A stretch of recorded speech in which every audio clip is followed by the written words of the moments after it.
Astaghfirullah. Bismillahirrahmanirrahim. Assalamualaikum warahmatullahi wabarakatuh.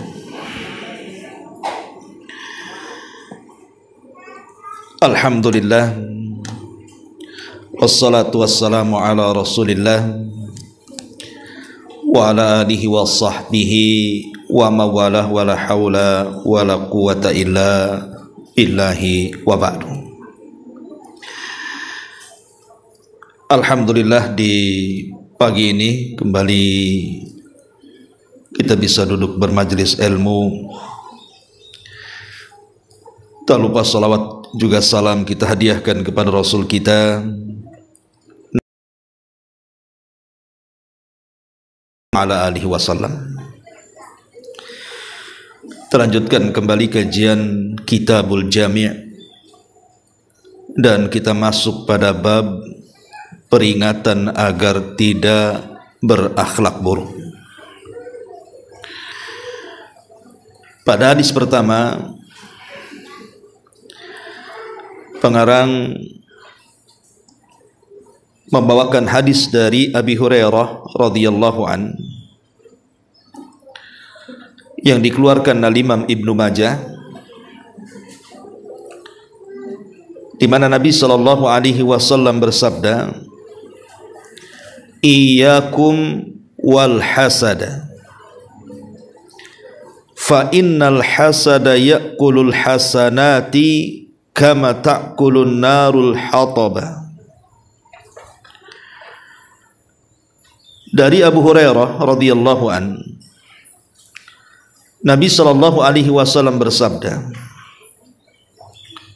jauhilah sifat hasad ataupun dengki, karena sesungguhnya hasad atau dengki itu akan memakan semua kebaikan sebagaimana api memakan kayu bakar. Hadis ini dikeluarkan Al-Imam Abi Dawud. Ma'asyiral muslimin muslimat yang dimuliakan Allah Subhanahu wa taala. Dalam hadis ini Nabi sallallahu alaihi wasallam memperingatkan kepada kita sebuah dosa yang terdapat dalam hati,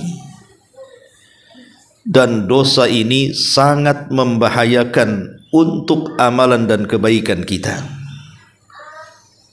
Dosa itu disebut dengki ataupun hasad. Inilah pembahasan di pagi hari ini. Kita akan bicara tentang hasad. Sebelum saya menjelaskan tentang apa itu hasad, kemudian bahaya hasad, saya ingin bercerita. Jadi dahulu di zaman Khalifah Bani Abbasiyah, ada seorang khalifah yang namanya Mu'tasim, dan dia pengganti daripada khalifah sebelumnya namanya Khalifah Ma'mun. Dan itu terjadi di zaman Al-Imam Ahmad Ibnu Hanbal. Jadi satu hari Khalifah Mu'tasim ini berjumpa dengan seorang Arab Badui. Lah kebetulan Arab Badui ini fasih pula, dia melantunkan syair-syair Arab. Tertariklah kemudian Khalifah Mu'tasim ini dengan Arab Badui itu, sehingga selalu mengundang Arab Badui ini datang ke istana. Kemudian disuruhnya untuk mengumandangkan syair-syair di depan khalifah. Terkadang karena sukanya imam atau Khalifah Mu'tasim ini, terkadang mendudukan Badui di sampingnya, ngobrol, bicara, sampai tertawa dan begitu seterusnya. Jadi salah satu menteri daripada Khalifah Mu'tasim ini cemburu. Kok bisa Arab Badui dekat dengan khalifah? bahkan bisa duduk di sampingnya, bahkan bisa ngobrol seakrab-akrabnya. Muncullah perasaan hasad dalam hatinya. Harusnya aku yang dekat dengan khalifah, kenapa si badui itu pula yang dekat dengan khalifah? Akhirnya kemudian dia merencanakan sebuah rencana jahat.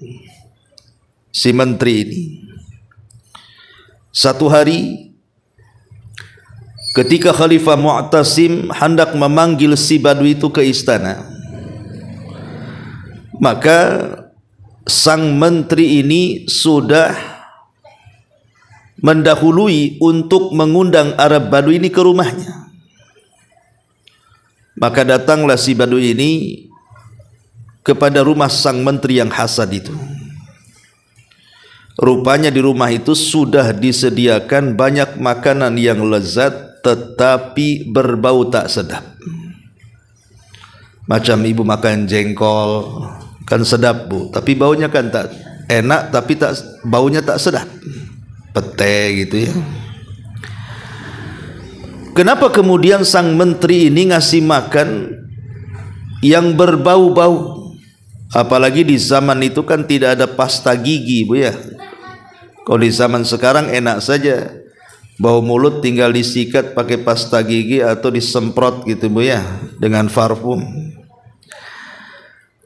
Akhirnya kemudian setelah makan enak, maka sebelum si badui ini datang ke istana, si menteri ini mendahului, kemudian bercerita kepada sang khalifah dan mengatakan, wahai khalifah, saya barusan berjumpa dengan orang yang selalu engkau panggil ke istana, maksudnya Arab Badui. Kata khalifah, ya kenapa? Kata sang menteri, dia itu suka menjelek-jelekan kamu di luar sana. Tuh lihat orang hasad bu, dia pasti menjadi kompor. Jadi sang khalifah kemudian heran dan bertanya, kenapa dia menjelek-jelekan aku? Bukankah aku sudah memuliakannya? Maka sang menteri mengatakan, dia sebenarnya mengatakan kepadaku kalau dekat denganmu dan kau berbicara di sampingnya, maka dia mengatakan bahwa mulutmu bau, katanya. Mulutmu tidak sedap baunya. Maka sang khalifah dikata-katain seperti itu, ya marahlah bukan. Akhirnya kemudian sang khalifah pun memanggil si badui itu bu. Dipanggillah si badui itu ke istana. Ketika kemudian sang khalifah mendekati dia dengan jarak yang sangat dekat, badui ini sudah tidak enak. Kenapa? Karena dia merasakan bau mulutnya yang tidak sedap. Dia takut kalau bicara depan khalifah, bau mulutnya itu akan sampai ke hidung khalifah. Jadi dia bicara sambil menutup mulutnya dengan kain bu. Dari sini khalifah kemudian terpikir perkataan si menteri tadi. Oh betul juga, jangan-jangan bau mulutku tidak sedap sehingga si badui ini menutup hidungnya dengan serban dia. Padahal yang bau itu mulutnya si badui kan bu ya. Tapi karena kalau sudah kena kompor, akhirnya sang khalifah mempercayai si hasad tadi. Kemudian dia pun tersinggung, memanggil pembantunya dan meminta sepucuk. Kemudian ditulislah oleh sang khalifah, siapapun yang membawa kertas risalah ini maka penggal lehernya, karena dia telah menghina sang khalifah. Kemudian dibungkus rapi-rapi. Kata sang khalifah, wahai fulan, kepada si badui itu, sampaikan kertas ini kepada si fulan yang ada di daerah ini dan itu. Maksudnya ke tukang jagal. Lah si menteri yang hasad itu menyaksikan dari jauh, kan dia tidak tahu apa yang dilakukan khalifah. Namanya orang hasad itu kalau sudah dengki ya dengki. Ketika melihat kok si Baduy dapat surat dari khalifah, disangkanya isi surat itu adalah hadiah. Jangan-jangan khalifah ini akan memberikan hadiah yang banyak dengan surat itu dan disuruh untuk mengambilnya di Baitul Mal. Jadi sang menteri ini menghadang Arab Baduy di pintu istana dan mengatakan, wahai fulan, kalau kau izinkan, biar aku yang mengantar surat itu, katanya. Lihat, dia tidak tahu isi surat itu. Ya si Baduy polos saja kan begitu. Langsung dikasihkan sama sang menteri, karena bagaimanapun dia menteri, dia menghormati. Maka surat itu kemudian dibawa, ditujukan kepada yang dimaksud Khalifah Mu'tasim itu. Rupanya setelah diterima oleh si jagal tukang penggal itu, ditangkaplah sang menteri dan langsung dieksekusi mati. Lah kematian sang menteri ini terdengar sama khalifah. Lah kok lain orang yang disuruh, lain orang pula yang dibunuh. Ya. Jadi akhirnya kemudian sang khalifah ini memanggil si Baduy tadi untuk datang ke istananya, Bu. Kemudian bertanya, kenapa surat itu kau berikan kepada menteriku, katanya. Maka mulailah kemudian si Baduy ini bercerita bahwa sebelum dia datang ke istana, kemudian dia dipanggil menteri itu, diajak makan, tapi makanannya lezat tapi berbau, sehingga aku tidak enak bicara dengan kamu, maka ku tutup mulutku dengan serban, bla bla bla bla, macam-macam lah cerita. Dari sini Khalifah Mu'tasim baru sadar bahwa memang sang menteri itulah yang layak untuk dibunuh. Maka dia menukilkan perkataan Ali radhiyallahu an, lillahi darrul hasadi ma'adalah bada'a bi sahibihi faqatalah. Hebatnya sifat dengki itu, kata khalifah. Betapa konsistennya ia di dekatnya. Dia berusaha mendekati orang lain, lalu dibunuhnya ia. Kisah ini walaupun singkat, Bu, memberikan pelajaran kepada kita.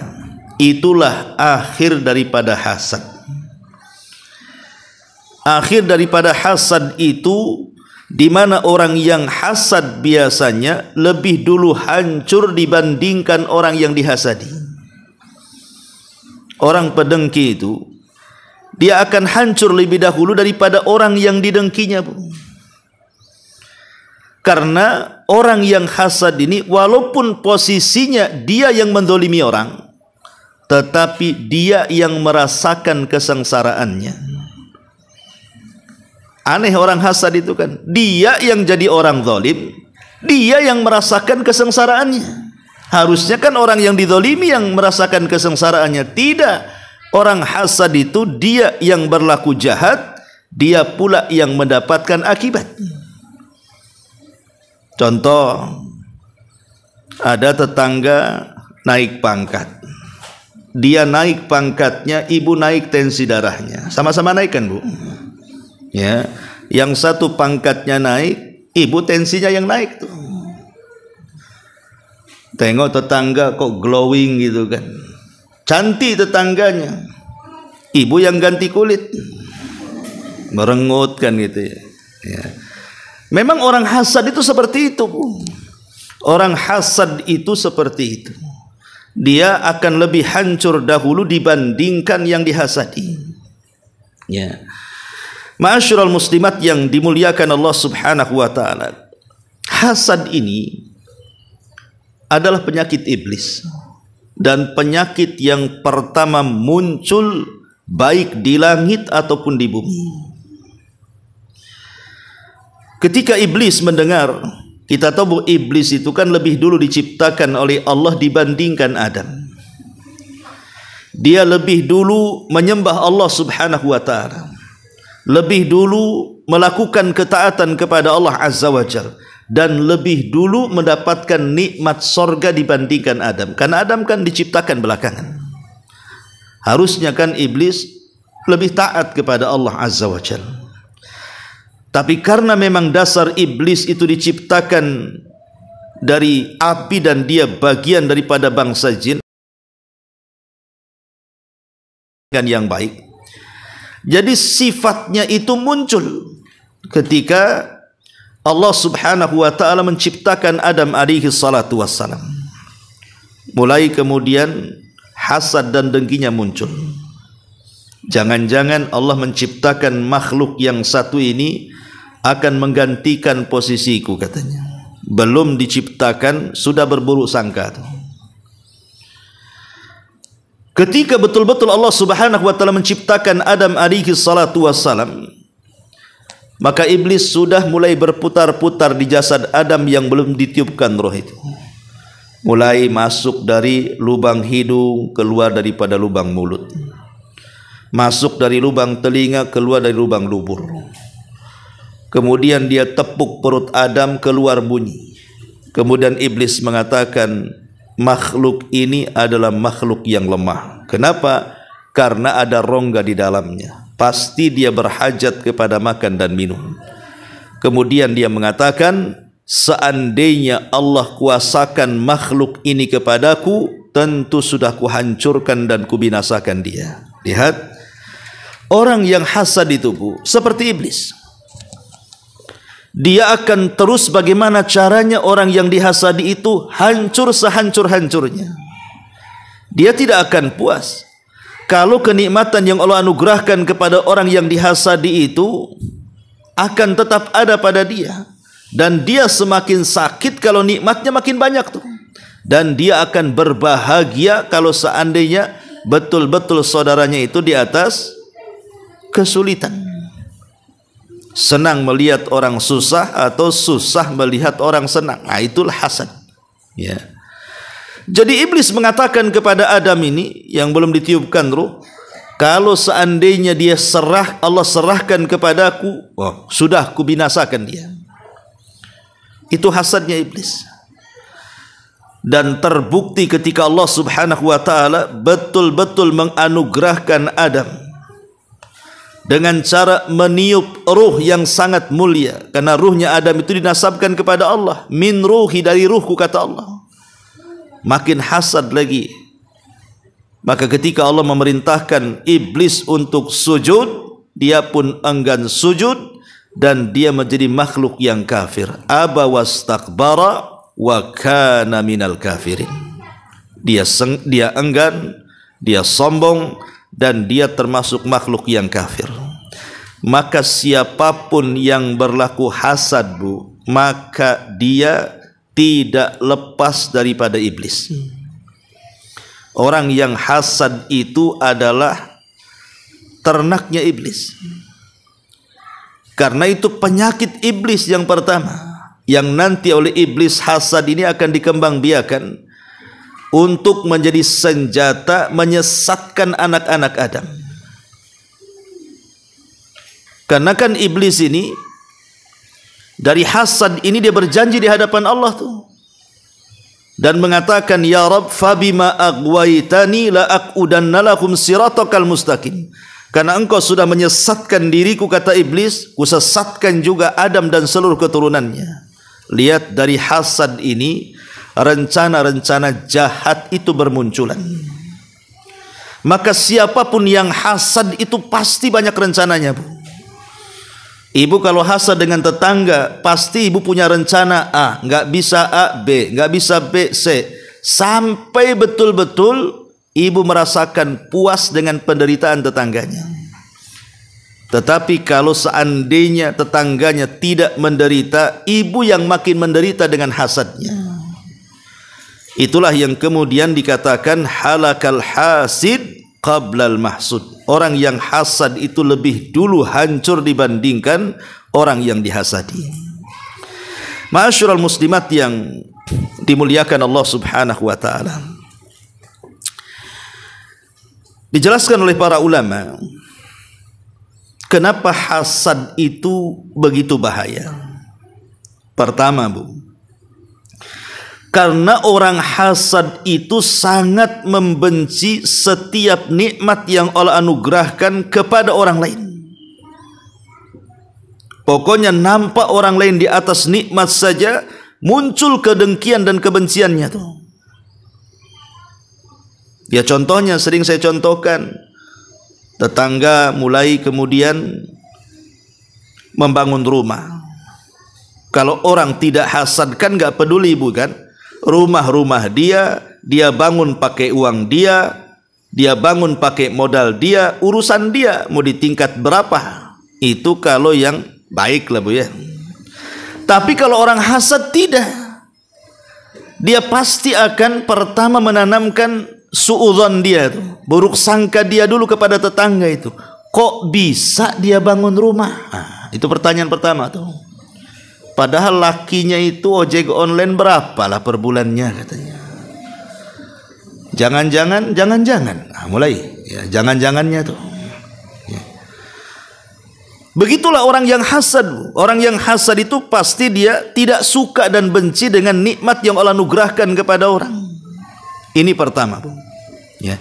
Yang kedua, biasanya orang hasad itu dia akan membenci akan pemberian Allah Subhanahu wa taala, akan pembagian hambanya. Dia akan benci itu. Seolah-olah orang hasad ini mulutnya mengatakan, kenapa ya Allah kau berikan dia nikmat, kenapa engkau tidak memberikan kepadaku nikmat? Kenapa kok dia bisa beli ini, kenapa aku tidak? Kenapa dia bisa membangun itu, kenapa aku tidak? Kenapa dia punya ini, kenapa aku tidak? Jadi orang hasad itu protes kepada Allah Subhanahu wa taala. Dia tidak yakin dengan keadilan Allah saat memberi nikmat itu. Padahal sering saya katakan, tidak ada yang lebih adil saat memberikan rizki melebihi Allah Subhanahu wa taala. Allah itu sudah adil dan seadil-adilnya. Karena Allah itu yang menciptakan kita, sehingga Allah lebih paham dengan ciptaan dan kemaslahatannya.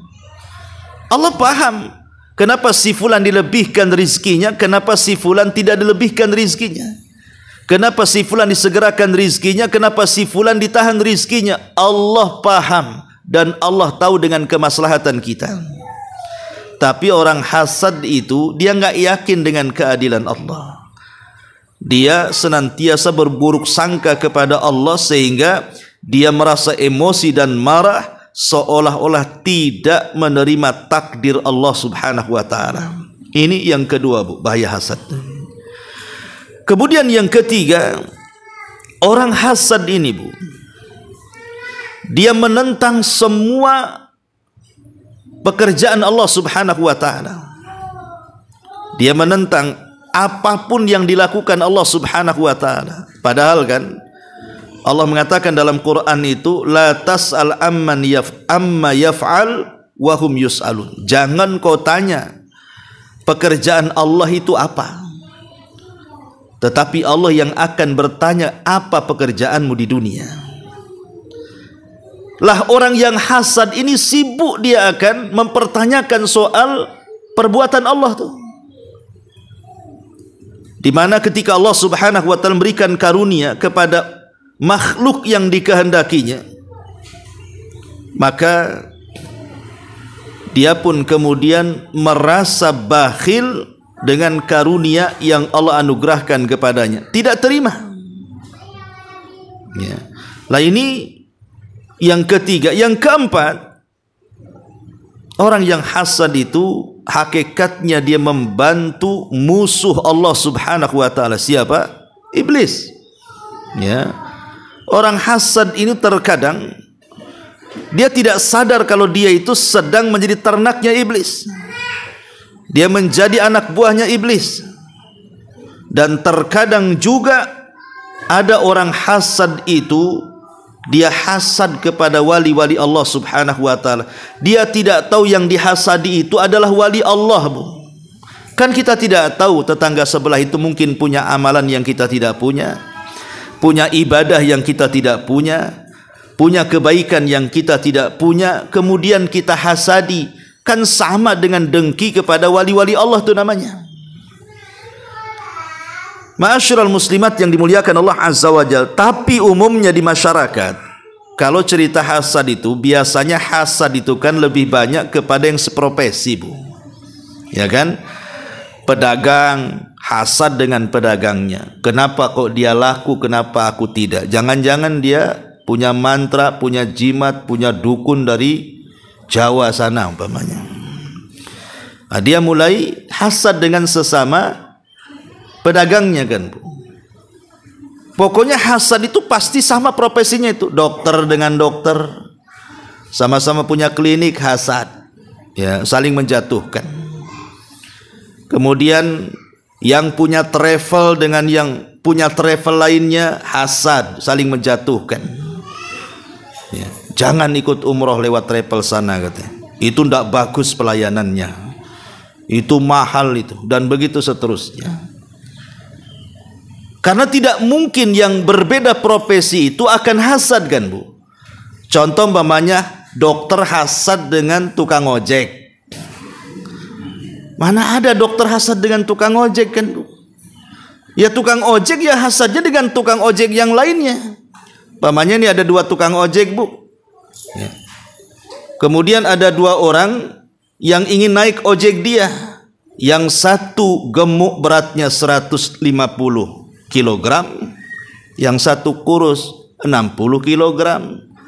Sama-sama jaraknya, ongkosnya sama. Tentu hasad lah. Ini aku udah bawa gemuk gitu kan, sama 5.000 ongkosnya. Si kurus pula tuh 5.000. Ya. Karena tidak mungkin juga yang berbeda profesi itu akan hasad. Tapi yang lebih celaka itu hasadnya ustadz dengan ustadz tuh biasanya, Bu. Orang alim dengan orang alim itu lebih bahaya hasadnya. Kenapa? Karena biasanya kalau sudah ustadz hasad dengan ustadz yang lain, berdalil dia. Dia keluarkan Qur'annya, keluarkan hadisnya, keluarkan dalilnya untuk supaya menjatuhkan ustadz yang lainnya. Ustadz dengan ustadz hasad itu yang dirugikan umat, Bu. Ya, mudah-mudahan ustadz kita tidak hasad. Ya. Ma'asyiral muslimin, muslimat yang dimuliakan Allah Subhanahu wa taala. Artinya bahwa hasad ini akan senantiasa ada sejak zaman Nabi sampai hari ini, bahkan sampai kiamat dibangkitkan. Karena mau tidak mau, Bu, saya, ibu, siapapun itu dalam hatinya pasti punya hasad. Semua manusia itu punya hasad. Umpamanya ada tetangga beli kendaraan bagus, kemudian kita nampak cantik kendaraan itu, kan dalam hati kita pengen juga ingin punya kendaraan seperti dia. Itu kan hasad. Ya, hasad secara bahasa. Pengen punya kendaraan seperti yang dibeli tetangga, pengen punya rumah yang seperti dibangun tetangga, pengen punya tanah seluas tetangga, pengen punya taman seperti yang dibangun tetangga. Itu hasad, Bu. Tapi hasad ini kalau dikelola orang baik, maka akan menjadi baik. Tapi hasad ini kalau dikelola orang jahat, maka akan jadi jahat. Lah hasad yang dikelola orang jahat inilah yang Al-Quran memerintahkan kita untuk berlindung kepada Allah min syarri hasidin idza hasad, dari keburukan hasad ketika dimainkan orang jahat. Karena hasadnya orang baik itu akan menjadi pahala, tapi hasadnya orang jahat itu akan menghapuskan dosa. Contoh hasadnya orang baik, Bu. Umpamanya ada tetangga rajin setahun 2 kali umroh. Kemudian kita katakan, aku juga maulah punya uang seperti tetangga. Suaminya banyak gajinya. Coba aku kalau punya suami, kata tetangga, aku pun pengenlah umroh juga kayak tetangga. Kalau bisa, kalau dia setahun 2 kali, saya mau 5 kali umpamanya. Ya, itu boleh, bahkan terpuji. Itu namanya ghibtah dalam bahasa ulama itu. Hasad yang terpuji. Karena niatnya bukan untuk kejahatan, niatnya untuk kebaikan kan. Lah hasad yang tercela ini justru enggak seperti itu. Ini tetangganya bolak-balik umroh nih Bu. Dia berpikir bukan dari sisi positifnya dia beribadah ke Mekah itu, tapi dia akan nilainya itu pasti dinilai negatifnya. Dari mana dia bisa dapat uang? Suaminya itu kan enggak sampai eselon 1 tuh. Saya tahu gajinya berapa tuh. Jangan-jangan utang di bank. Nah, macam-macam dia, ya. Lah orang hasad itu pasti pandangannya tidak ada yang positif, dia akan negatif terus. Lah inilah yang kemudian hasad ini akan melahirkan berbagai macam dosa. Salah satunya adalah larinya itu pertama dia akan suudzon, berburuk sangka dulu. Kemudian timbul kedengkian. Akhirnya menjadi gibah Bu. Hasad itu bisa menjadi gibah, ya. Ibu kumpul nih 1-2 orang, mulai di situ membicarakan orang lain, terkadang merendahkannya, terkadang menghilangkan terkadang menghapuskan nama baiknya, dan begitu seterusnya Bu. Karena kalau sudah berkumpul nih, sekarang kan zamannya orang zaman isu, zaman orang ngerumpi kan Bu. Itu biasanya kalau ada orang hasad di situ Bu, itu akan menular kemana-mana tuh. Karena begini Bu, kalau orang sudah kumpul bertiga, kalau saya titip uang Bu sama Ibu, kira-kira berkurang atau bertambah uangnya? Kebanyakan kalau nitip uang berkurang tuh biasanya. Nitip uang 5 juta, pas dikembalikan 4 juta, afwan Ustadz kepake 1 juta katanya. Itu kalau nitip uang Bu. Tapi kalau nitip ucapan, tuh biasanya berkurang apa bertambah tuh? Bertambah Bu. Syukur-syukur tidak berkurang, pasti bertambah. Kalau sudah yang dititip ucapan, kita nitip ucapan nih sama si A, nanti si A ini ngomong sama si B, itu bertambah tuh. Yang tadinya 1 meter jadi 1 kilo tuh. Lah itulah kadang-kadang orang kalau sudah ngerumpi gibah, apalagi didasari hasad, itulah bahayanya di situ tuh. Ma'asyiral muslimat yang dimuliakan Allah Subhanahu wa taala. Tapi yang jelas bahwa orang hasad ini dijelaskan oleh para ulama, ya. Orang hasad ini akan mendapatkan madarat yang luar biasa, baik dunia dia atau akhirat dia. Adapun dari segi agamanya dulu ya. Orang yang hasad ini akan merusak agama dia. Pertama, bahwa orang yang hasad itu dia sedang bermaksiat dengan maksiat yang terang-terangan. Orang yang hasad itu dia sedang bermaksiat dengan maksiat yang terang-terangan kepada Allah dan Rasulnya. Kenapa? Karena Allah sudah melarang dari penyakit ini dalam Quran, wala tatamannau ma faddalallahu bihi ba'dakum ala ba'din. Janganlah kalian berangan-angan dengan apa yang telah Allah lebihkan sebagian kalian atas sebagian yang lainnya.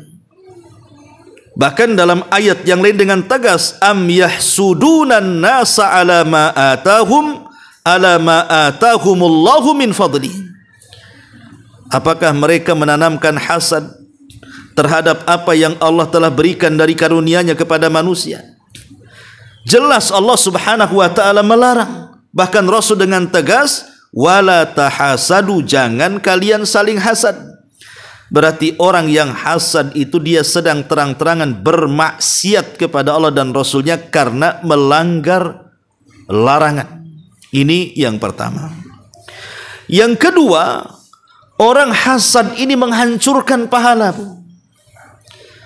Kita ini di satu sisi diperintahkan oleh Allah untuk beribadah dan untuk memperoleh pahala sebanyak-banyaknya. Boleh jadi di antara kita ada yang rajin salat, itu bagus. Boleh jadi di antara kita ada yang rajin puasa, bukan puasa Ramadan saja, ditambah juga dengan Senin Kamis dan dengan sunnah-sunnahnya, itu mantap. Mungkin di antara kita itu ada yang rajin sedekah, itu sudah luar biasa, ya. Tetapi kan perintah agama ini, Bu, kita ini bukan hanya sekedar beribadah kemudian mencari pahala sebanyak-banyaknya, tapi lebih daripada itu adalah mempertahankan ibadah dan mempertahankan pahala. Kalau perlu kita tambah setiap hari pahala itu. Tetapi ada orang-orang yang di sana itu justru ibadahnya iya, tapi dia tidak sadar bahwa pahalanya sedang digerogoti, pahalanya sedang dibakar ia sendiri, sedang dimusnahkan oleh ia sendiri dengan penyakit hasad ini. Itulah yang disabdakan dalam hadis yang kita baca di sini. Iyyakum wal hasada fa innal hasada ya'kulul hasanat kama ta'kulun narul hatab, kata Nabi. Hati-hati kalian jangan hasad, karena hasad itu bisa memakan kebaikan seperti api melahap kayu bakar. Kalau ibu pengen tahu betapa cepatnya hasad itu menghancurkan kebaikan, lihat api saat kebakaran, Bu. Seperti yang terjadi di California, Los Angeles kemarin itu. Hitungan hari berapa ratus hektar itu tanah bisa gosong dengan bangunan-bangunannya runtuh rata dengan tanah. Cepat itu, bayangkan. Padahal bangunnya itu bisa bertahun-tahun itu. California yang sangat indah dengan kemegahannya, dengan bangunannya, dengan tamannya, dengan jalan-jalannya, itu kan tidak mudah membangunnya, itu bertahun-tahun tuh membangunnya, tapi bisa dimusnahkan dalam hitungan secepat-cepatnya. Lah jangan sampai juga ibadah yang sudah bertahun-tahun kita bangun, solat kita, puasa kita, zakat kita, sedekah kita, zikir kita, baca Quran kita, dan begitu seterusnya, tiba-tiba sekejap dimusnahkan dengan hasad. Inilah peringatan keras dari Nabi SAW bahwa hasad itu bisa menghilangkan banyak kebaikan manusia. Yang ketiga, hasad ini menyebabkan murkanya Allah kepada kita. Dalam sebuah hadis, apalagi sekarang ini di bulan Sya'ban, Bu. Kita ini berada di bulan Sya'ban, artinya kita ini sedang menghadapi gerbang Ramadan. Ada hadis yang mengatakan bahwa innallaha yattali'u ala ibadihi fi lailatin nisbin min Sya'ban fayughfar kullu makhlukin illa al-musyrik wal musakhin. Kata Nabi SAW, Allah itu nanti di pertengahan Sya'ban, di malam pertengahan Sya'ban akan turun. Ya, setiap hari Allah turun ke langit dunia ya, di sepertiga malam. Tapi di pertengahan Sya'ban ini Allah khusus, dia akan turun. Untuk apa, Bu? Untuk mengampuni. Fayaghfiru li jami'i khalqihi. Maka dia akan mengampuni seluruh makhluknya, kecuali dua manusia, katanya. Tidak akan diampuni, bahkan tidak diangkat amalannya ke langit. Kemudian Rasul menyebutkan dua perkara. Pertama, orang yang menyekutukan Allah, dan yang kedua, orang yang hasad, orang yang ada dengki terhadap saudaranya. Sayangkan, Bu, ibadah yang sudah kita lakukan dari tahun kemarin loh, Ramadan tahun kemarin sampai Sya'ban tahun ini, coba bayangkan. Pasti ibu lelah lah.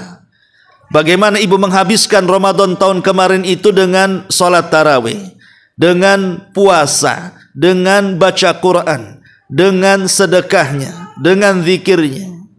Kemudian dilanjut dengan Syawal, dengan puasa Syawalnya. Kemudian dilanjut dengan ibadah-ibadah yang lainnya. Hadir di majelis ilmu, kemudian berusaha mengajak manusia kepada kebaikan, dan begitu seterusnya. Saya yakin 1 tahun dari Ramadan kemarin sampai Sya'ban tahun ini, Sudah banyaklah amalan yang kita amalkan kepada Allah Azza wa Jalla. Tapi sayang, harusnya di bulan Sya'ban ini amalan kita diangkat dan diperlihatkan kepada Allah supaya Allah tahu apa yang kita lakukan di dunia. Rupanya ada di antara manusia, ada orang-orang yang tidak diangkat amalannya dan tidak diampuni dosa-dosanya. Siapa mereka? Ya tadi, pertama orang yang melakukan kesyirikan, dan yang kedua orang yang menanamkan kedengkian dalam hati kepada saudaranya. Inilah 3 perkara orang yang hasad itu akan merugikan agamanya. Ini yang pertama. Yang kedua, adapun orang hasad itu akan merugikan dari segi dunianya. Pertama, orang hasad ini biasanya akan banyak kesulitan dalam dirinya. Muncul dari dirinya itu berbagai macam penyakit, yang terkadang penyakit-penyakit itu tanpa sadar. Makin banyak makin komplikasi itu biasanya. Ya. Contoh Bu, orang hasad ini awalnya sehat-sehat saja, kolesterol stabil, darah tinggi oke, nggak ada kan itu ya. Asam urat bebas. Tapi karena dia hasad kepada tetangganya kan Bu ya, mulai dia tidak suka kalau tetangganya rumahnya cantik, kendaraannya bagus, tanahnya luas, penampilannya oke. Mulai penyakit datang tuh, mulai demam dia. Ya. Pokoknya nampak saja ganti mobil, ganti penyakit tuh Bu. Dari demam ke kolesterol tuh. Ganti lagi mobilnya, dari kolesterol ke darah tinggi tuh Bu. Akan gonta-ganti aja penyakitnya tuh. Lama-lama komplikasi jadinya kan. Nah ini kan bahaya orang hasad, dia numpuk-numpuk penyakit itu. Dan lebih celakanya lagi, ketika kemudian dia sakit, makin parah, dibawa ke rumah sakit Bu. Di rumah sakit dengar tetangganya bangun rumah. Apa enggak stroke Bu tuh? Pulang ke rumah, pengumuman innalillahi wa inna ilaihi rajiun katanya. Kan seperti itu contohnya. Inilah orang hasad ini numpuk-numpuk penyakit tuh. Karena menurut pandangan Tibun Nabawi, pengobatan sistem Nabi itu yang disebutkan oleh banyak para ulama, penyakit itu kan paling banyak munculnya itu dari hati Bu. Sedikit dari faktor makanan itu. Ya makanan bisalah memicu penyakit, tapi penyakit itu kebanyakan itu munculnya dari hati. Dan hasad itu penyakit yang bahaya dari penyakit hati. Inilah kemudian diantara bahaya dunianya nih. Pertama, akan membawa kemuskilan, banyak kesulitan yang akan dihadapi oleh orang yang hasad, baik secara jasmani dia ataupun secara ruhani dia, dan akan banyak pikiran tuh. Ini yang pertama ya. Yang kedua, orang yang hasad itu sadar ataupun tidak, Allah jatuhkan pamornya di hadapan manusia. Orang yang hasad itu Allah akan jatuhkan pandangan dia di hadapan manusia. Orang mulai tidak suka dengan dia. Karena orang hasad itu ketemu siapa saja, berkumpul di mana saja, pasti akan ceritanya itu dibelokkan kepada orang yang tidak disukai dia. Pasti dia akan buat kisru, akan buat isu. Pasti dia akan buat berita-berita hoax. Ya, pasti dia akan menjelek-jelekan orang yang tidak disukai dia. Dimanapun orang itu berada, pasti mulutnya ke situ tuh moncongnya tuh. Ya. Jadi nampak tuh dari uslub dia itu, gerak-gerik dia, ngomong dia itu kemana arahnya. Jadi orang lama-lama tidak suka. Apalagi orang sudah ngaji kan, tadi udah cerita tetangganya. Gimana kalau 1 jam mungkin 1 desa diceritakan dia. Kan, ya. Jadi Allah jatuhkan tuh pamornya itu. Dia tidak sadar dia telah merendahkan martabatnya diri sendiri. Kehormatannya jatuh, nama baiknya jatuh. Dan itu al-jaza min jinsil amal Bu. Sebagaimana dia menjelek-jelekan orang, maka nanti Allah kirim ada orang yang tidak suka dan menjelekan dia. Itu namanya kama tadinu tudan. Ada hukum karma di situ. Ini yang kedua, Bu. Yang ketiga, biasanya dari kebiasaan orang yang hasad itu, Bu, dia akan suka merencanakan sesuatu dari makar-makar jahat kepada orang yang dihasadinya. Dia tidak paham, memang dia sedang buat makar, tapi di sana ada zat yang jauh lebih hebat makarnya. Allah Subhanahu wa ta'ala, wa makaru makran wa makarna makran wallahu khairul makirin, kata Allah. Silahkan kalian buat makar, Allah punya makar sendiri, dan sebaik-baik makarlah makar Allah Subhanahu wa ta'ala. Karena orang hasad itu setiap hari dia pasti akan mengagendakan untuk mentertibkan sebuah makar itu, mengagendakan sebuah makar. Macam mana dia menyakiti orang yang dihasadinya. Tapi Allah Subhanahu wa ta'ala zat yang maha pemberi makar. Karena hakikatnya, Bu, kenapa orang itu hasad sama orang? Karena dia tidak memiliki kelebihan yang dimiliki orang. Makanya ibu yang dihasadi bersyukur, ya. Kalau ibu diberikan kelebihan, dan orang yang hasad kepada ibu itu sebenarnya tidak punya apa yang ibu punya, makanya dia hasad. Biarkan orang hasad itu. Orang hasad itu miskin mereka. Dia tidak punya apa yang kita punya. Kalau dia punya apa yang kita punya, tentu tidak akan hasad. Karena umumnya orang hasad itu karena dia tidak memiliki apa yang tidak dimiliki orang, sehingga dia harus menghancurkan apa yang dimiliki orang. Kalau perlu, bukan hanya sekedar hancur, pindah sama dia. Nah, itu yang kemudian kenapa sangat bahayanya hasad itu dalam dunia kehidupan ini. Adapun di antara perkara juga yang disebutkan oleh para ulama ini sangat bagus sekali perkataan Imam Al-Qurtubi rahimahullahu taala. Apa kata Imam Qurtubi? Ya. Al-hasidu aduwu ni'matillahi. Orang hasad itu adalah musuh bagi nikmat Allah. Fi haqiqatil amri dhararuhu ya'udu alal hasid la alal mahsud. Hakikatnya sebenarnya, kata Imam Qurtubi, orang yang hasad itu bahayanya itu kembali kepada orang yang hasad, bukan kepada orang yang dihasadi. Wa in kana zahir khilafu dzalik. Walaupun secara kasat mata memang yang dirugikan itu orang yang dihasadi, tapi hakikatnya yang dirugikan dia orang yang hasad, kata Imam Qurtubi. Kemudian beliau mengatakan fal hasadu fihi dhararun alal hasid fid dunya bi annahu yata'allam. Memang hasad itu terkadang bisa mendatangkan madarat terhadap orang yang hasad di dunia, bahwa dia akan senantiasa tersakiti hati dan badannya. Hatinya sakit hati, badannya pun penuh dengan penyakit, ya. Contohnya, kata beliau, seperti ghammun waham. Orang hasad itu orangnya stres, tidak tenang hidupnya, penuh dengan pikiran, gitu ya. Itu dipastikan orang hasad tuh otaknya error tuh. Kemudian beliau mengatakan li'anna ni'amillahi ala ibadihi la tanqati. Padahal nikmat Allah itu kalau sudah Allah berikan kepada hambanya, itu tidak mungkin terputus.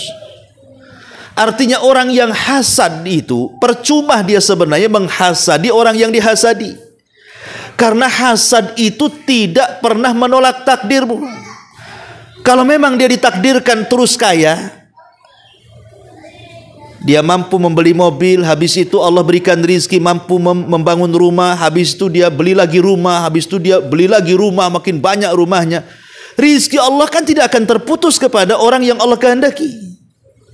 Jadi apa fungsinya? Karena hasad itu tidak menolak takdir. Tidak gara-gara kita minta dia miskin jadi miskin, kan enggak juga.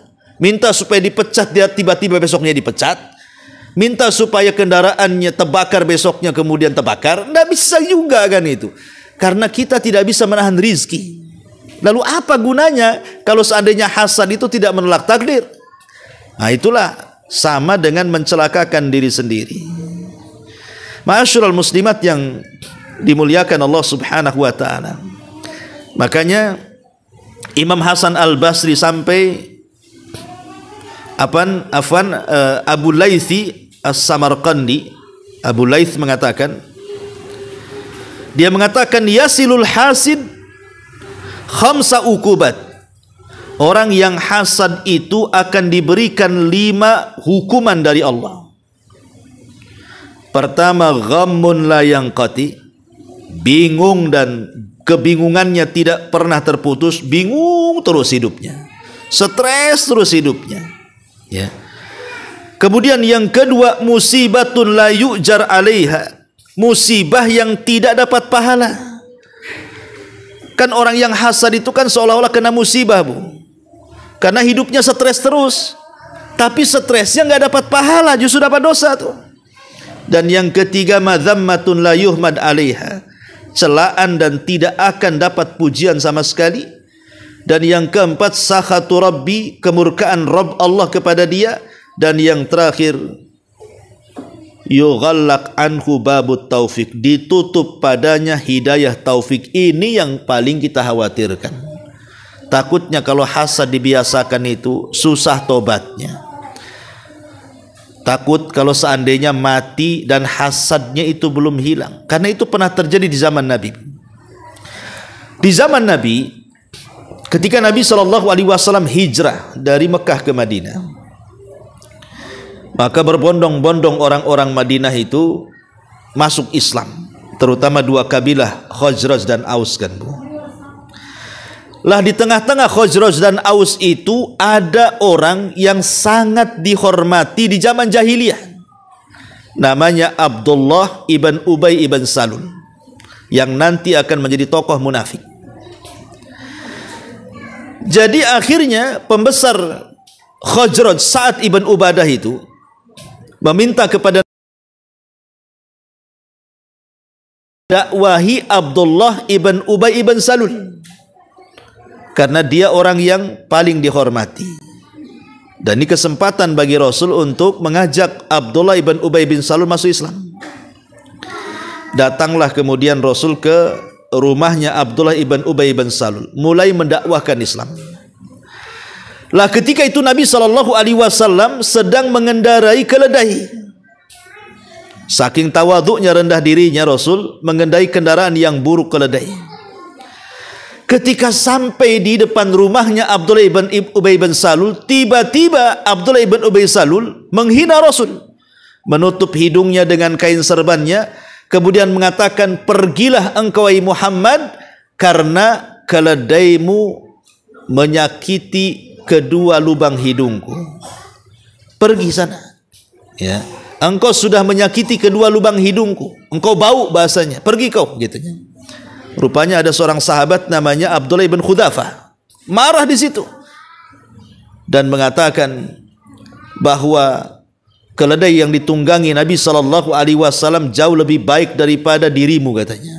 Marah, membela Nabi dia, ya.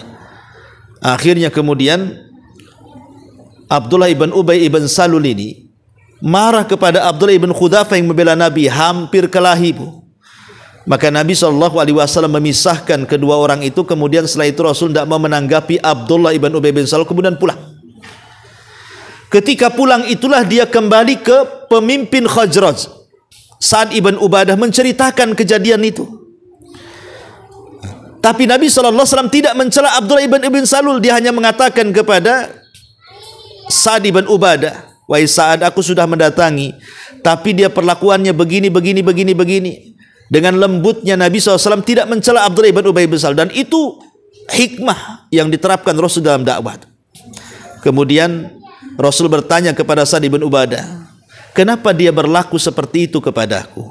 Disinilah Abdullah ibn Ubadah bercerita. Kata Sa'ad bin Ubadah, wahai Rasul, sebenarnya Abdullah ibn Ubay ibn Salul itu, dia adalah orang yang kami tokohkan dari dua kabilah besar, Khazraj dan Aus. Aus menghormati dia, Khazraj juga menghormati dia. Bahkan wanita-wanita kami sempat membuatkan piala yang akan diletakkan di atas kepalanya sebagai penghormatan, karena jasa-jasa dia banyak mendamaikan permusuhan di antara kami. Sehingga kami dulu menganggap dia akan menjadi pemimpin kami. Tapi setelah kedatangan dirimu, kemudian Khazraj dan Aus masuk Islam, akhirnya orang-orang itu pun justru mengangkat dirimu menjadi pemimpin mereka dan tidak melirik lagi Abdullah ibn Ubay ibn Salul. Makanya boleh jadi dia hasad kepadamu. Akhirnya Rasul baru paham kenapa Abdullah ibn Ubay ibn Salul itu sangat memusuhi dia. Rupanya karena hasad. Kenapa hasadnya? Karena kepemimpinan yang harusnya dipegang dia direbut oleh Nabi itu dalam pandangan dia. Lah setelah terjadi perang Badar, dan kaum muslimin menang, Abdullah ibn Ubay ibn Salul ketakutan. Kalau dia menjadikan sasaran oleh Rasul dan kaum muslimin, disitulah dia pura-pura masuk Islam, Bu. Takut kalau dia terancam jiwanya, takut kalau terancam keluarga dan hartanya, pura-puralah masuk Islam. Disinilah sejarah munafik dimulai. Sebelum terjadi perang Badar ataupun era dakwah Rasul di Mekah itu tidak ada orang munafik, yang ada muslim sama kafir saja. Baru setelah perang Badar Islam semakin kuat, maka muncullah orang munafik. Karena munafik ini pasti muncul di tengah-tengah kekuatan Islam. Kalau Islam lagi lemah, tidak mungkin ada munafik. Kafir aja langsung, ngapain pula jadi bunglon kan? Tapi kalau sudah Islam kuat, maka mereka pura-pura jadi Islam padahal munafik. Itulah yang dilakukan Abdullah ibn Ubay ibn Salul tuh. Hasad dia menjadikan muncul penyakit baru dalam Islam yang disebut dengan nifak. Pelakunya disebut munafik. Lah ketika Abdullah ibn Ubay bin Salul sudah masuk Islam, padahal dia berpura-pura, setiap hari dia bersama Nabi, baik kepada Nabi, solat di belakang Nabi, jihad di belakang Nabi, sedekah di hadapan Nabi, dan begitu seterusnya. Tapi hatinya tidak pernah terbuka kepada hidayah. Bahkan sampai ajalnya menjemput dia, hasadnya tidak pernah hilang dari dadanya. Maka dia pun mati dalam kondisi di atas kemunafikan. Dari sini Allah turunkan ayat, innal munafikina fi darkil asfali minan nar. Orang munafik itu diletakkan di intip neraka yang paling dalam. Lihat ya, Abdullah ibn Ubay ibn Salul yang matanya menyaksikan mukjizat Nabi, untayan-untayan ayat didengar dia, wejangan-wejangan indah juga diresap dia, tapi hasad itulah yang menghalangi hidayah. Ya, maka bahaya, Bu, hilangkan hasad ini, karena hasad ini menghilangkan hidayah dan susahnya taufik Allah sampai kepada kita. Atau contoh yang lainnya, ya, Abu Jahal, atau disebut dengan Fir'aun yaumat ini. Abu Jahal ini, Bu, ketika meninggalnya Abdul Muttalib itu kakeknya Rasul yang merupakan pemimpin Arab ketika itu. Maka dengan meninggalnya Abdul Muttalib sebagai pemimpin Arab, akhirnya kemudian belum ada penggantinya. Jadi banyak kepemimpinan di antara suku-suku Arab, tapi belum dipilih siapa penggantinya. Sehingga Abu Jahal menjadi pemimpin kabilahnya, Abu Sufyan juga memimpin kabilahnya, kemudian Abu Talib juga memimpin kabilahnya, Umayyah memimpin kabilahnya, karena belum ada yang terpilih menjadi pemimpin utama. Satu hari Abu Jahal ini ngobrol, ya, dengan rekannya. Kebetulan rekannya mengatakan, wahai Amr, maksudnya Abu Jahal, saya ingin bertanya kepadamu dengan sebuah pertanyaan, jujurlah dengan jawab. Jujurlah saat menjawab. Maka kata Amr mengatakan, silakan, apa yang kau tanyakan kepadaku? Kemudian rekannya mengatakan, wahai Amr, apa menurutmu tentang Muhammad dan dakwahnya itu? Apakah dia berkata dusta, ataukah yang diserukannya itu sebuah kebenaran?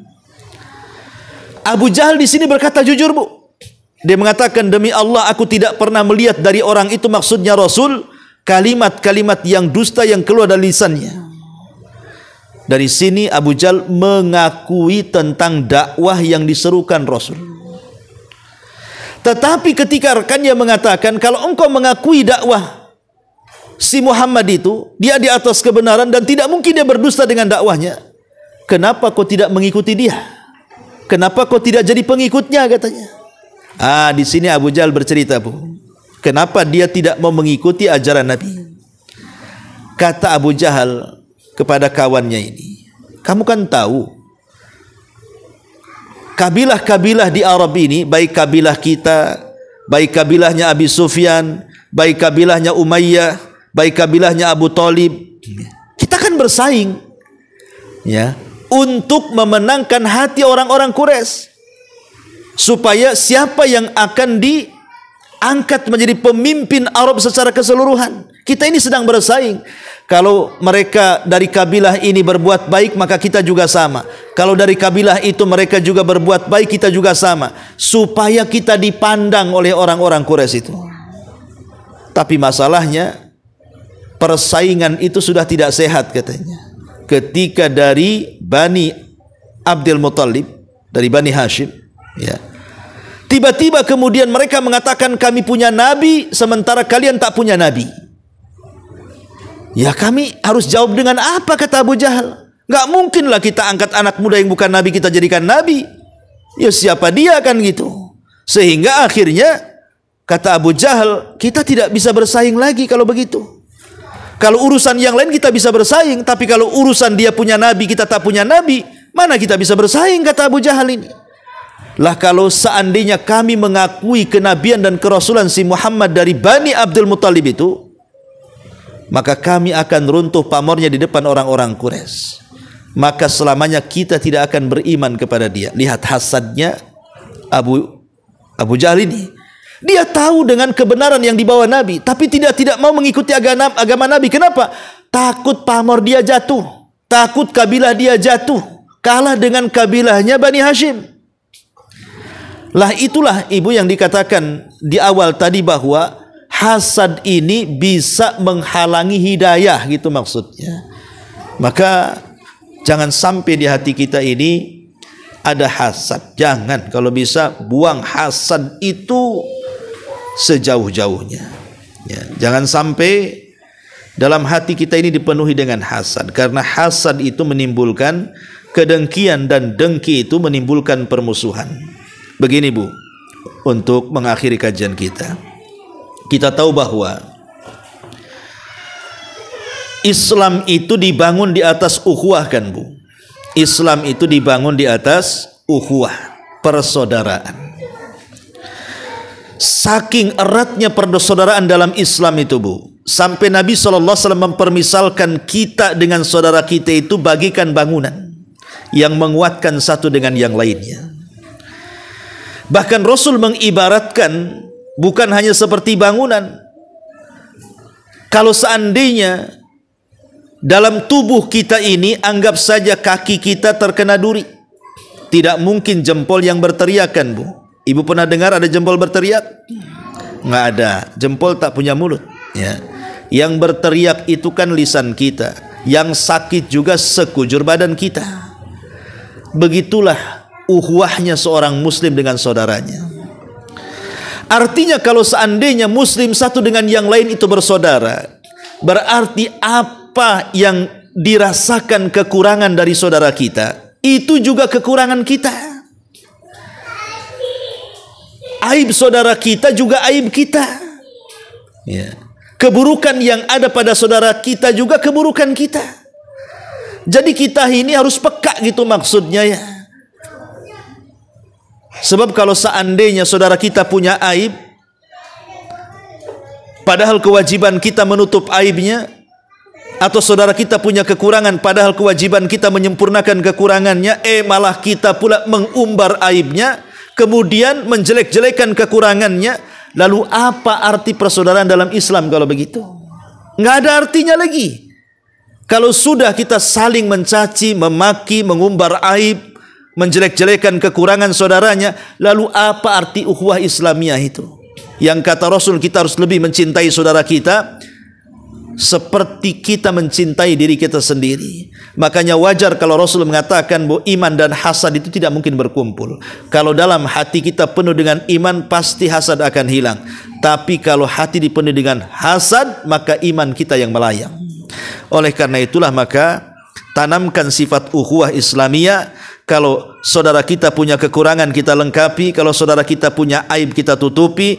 Kalau saudara kita ini memang memiliki hal-hal yang mungkin ya bersifat tidak bagus, ya, maka kita nasihati. Bukan kita gibahi, bukan kita hasadi, bukan kita dengki. Itulah diantara faedah hadis yang kita baca di pagi hari ini. Wallahu a'lam bishawab. Sampai di sini Bu kajian kita. Sebelum saya tutup, silahkan kalau ada yang mau bertanya.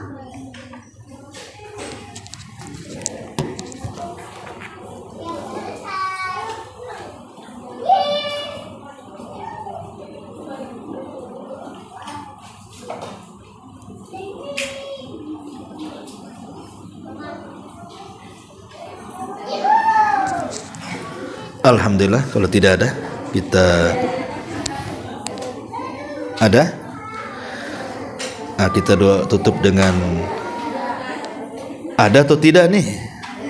Ada. Oke, kalau ada kita tunggu. Kalau tak ada kita selesaikan. Silahkan.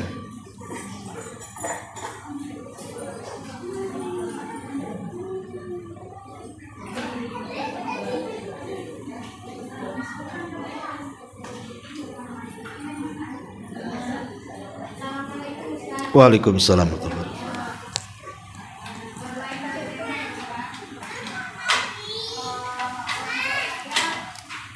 Ayah saya sebulan yang lalu kan meninggal. Iya. Ibu saya tinggal sendiri di rumah. Kami anaknya berjauhan semua.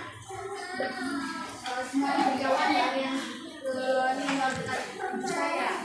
Dan yang kedua, karena ibu saya sendiri, apakah boleh sebelum masa idamannya meninggalkan rumah untuk salah satu anaknya? Kurang jelas ya pertanyaannya. Cuman yang saya tangkap ya, ibu ini baru ditinggal meninggal orang tua ya, kemudian hidup sendiri, nggak ada suami. Oh, bukan orang tuanya yang meninggal, suaminya. Hah?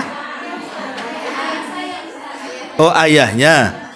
Suaminya udah meninggal juga? Belum menikah? Oh, ya paham. Pertanyaannya, apakah boleh orang tua saya, ibu saya itu pergi meninggalkan rumah untuk ikut salah satu anaknya yang hidup? Apakah boleh itu, Ustaz? Oh, boleh lah. Malah itu birrul walidain kan. Birrul walidain, Bu. Dulu ada kisah. Saya lupa kisahnya itu. Tapi garis besarnya, jadi di kisah ini terjadi di Saudi. Jadi ada seorang anak laki-laki sudah tua, usianya 60 tahun. Punya ibu tentu lebih tua lagi, karena anaknya saja 60 tahun, tentu ibunya mungkin sekitar 90 tahun kan gitu. Jadi dia rela tidak nikah. Anak laki-laki ini rela tidak nikah karena ingin merawat ibunya. Kalau ditanya kenapa kau tak kawin, dia bilang, kalau ibuku masih hidup, saya tidak akan menikah. Karena kalau saya menikah, saya tidak bisa merawat ibuku. Akhirnya dia rawat ibunya dengan baik sampai usianya 60 tahun, ibunya 90 tahun. Karena anaknya juga sudah tua, usianya 60 tahun kan, namanya sudah tua pun tenaga kurang, pelayanannya juga semakin berkurang dan begitu seterusnya. Akhirnya datanglah adiknya dari Jeddah dan sudah sukses usahanya. Usianya 40 tahun lebih. Dia lebih muda, lebih kaya, lebih kuat. Jadi dia minta kepada abangnya untuk gantian merawat ibunya. Tapi abangnya marah dan mengatakan, kau boleh mengambil ibuku, asal tunggu kematianku. Kalau ku mati, kau ambil ibumu. Tapi kalau aku masih hidup, jangan kau ambil. Bertengkarlah ini adik kakak nih. Sampailah ke pengadilan, ke mahkamah. Hakim bingung. Biasanya orang datang ke pengadilan itu urusan waris, ya kan? Urusan cerai, urusan rujuk, urusan harta, sengketa. Ini kok rebutan ibu pula ke pengadilan. Jadi hakim bingung karena belum pernah terjadi case seperti ini. Kok ibu kok direbutkan? Akhirnya kemudian sang hakim pun mengembalikan urusannya kepada ibunya untuk memilih dia ikut siapa. Kata ibunya, aku tidak bisa karena dua-duanya anakku, dua-duanya belahan jiwaku, dua-duanya anak yang kusayang. Merekalah akan menjadi penerus sejarah, penerus cerita. Tidak mungkinlah kemudian aku pilih salah satu dari keduanya. Maka aku kembalikan kepadamu, wahai Pak Hakim. Maka Pak Hakim pun kemudian memilih adiknya dan mengatakan kepada kakaknya, biarkan adikmu yang merawatnya, karena adikmu masih muda, dia kaya, dia pun ototnya masih kuat, sementara kau sudah tua, tenagamu tidak ada, ekonomi pun seret. Maka demi kebaikan ibumu, kasihkanlah adikmu. Maka kakaknya menangis dan terus menangis karena terputus berbuat baiknya kepada kedua orang tua. Itulah satu-satunya case di Arab Saudi yang sangat viral, ya, beritanya. Tapi yang jelas bahwa di sini pertanyaan tadi boleh enggak? Ya memang harus. Kalau si ibu ini punya anak laki-laki, yang bertanggung jawab itu sebenarnya anak laki-laki untuk merawat ibunya. Ya. Karena biasanya anak perempuan yang sudah menikah, maka dia harus punya izin dari suaminya dulu, Bu. Ya, umpamanya ibu ini punya anak perempuan sudah menikah, mau ikut salah satu anak perempuannya, tidak bisa langsung ikut kecuali rundingan dengan suaminya. Takut suaminya tidak mau. Makanya yang paling berhak itu merawat orang tua itu anak laki-laki, karena anak laki itu punya otoritas. Dia tidak perlu minta izin sama istrinya. Dia boleh mengambil orang tuanya, karena hak dia kepada orang tua lebih tinggi dibandingkan hak dia kepada istri dan anaknya. Tapi kalau anak perempuan tidak bisa langsung main ambil. Dia harus minta izin, ngomong baik-baik sama suaminya. Boleh enggak ibunya tinggal sama dia? Ya. Atau mungkin sebaiknya kalau memang anaknya banyak, berembuk, gantian. Di anak pertama sebulan, di anak kedua sebulan, di anak terus begitu. Ya. Kalau itu memang mau bagi-bagi pahala, Bu. Jadi kalau pertanyaannya boleh. Apalagi hidup sendiri orang tua dan sudah tua itu justru kadang-kadang kasihan. Ya. Terkadang harus hidup sendiri, nanti mati nggak ada yang tahu. Ya. Nah, jadi pertanyaannya boleh ikut anak, boleh. Ya. Wallahu a'lam. Maksudnya gini Pak Ustaz, selama masa idah itu boleh nggak orang tua ini berpergian ke tempat anaknya? Oh, ini pertanyaan baru lagi ya. Pertanyaan, karena yang tadi nggak ada cerita masa idah tuh. Kan meninggal jangan-jangan sudah 50 tahun meninggalnya. Oke, mungkin telinga saya yang budak atau mungkin ibu yang kurang keras, itu saja ya. Intinya begitu. Nah, sekarang masa idah itu, bukan. Masa idah boleh enggak? Masa idah itu kenapa? Ibu harus masih tinggal di rumah suami. Karena memang itu bagian daripada adab Islam.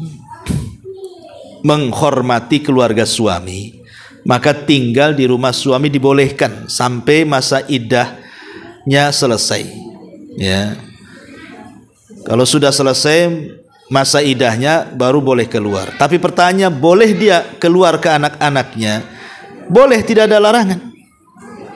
Tidak ada larangan dengan minta izin kepada keluarga suaminya. Mungkin ibu ingin ya supaya tidak terlalu berkabung.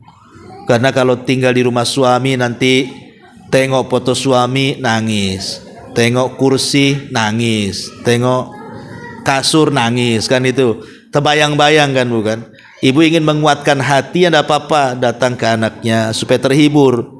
Ya, sekali-kali datang ke anaknya boleh, tidak ada masalah. Ya, wallahu a'lam.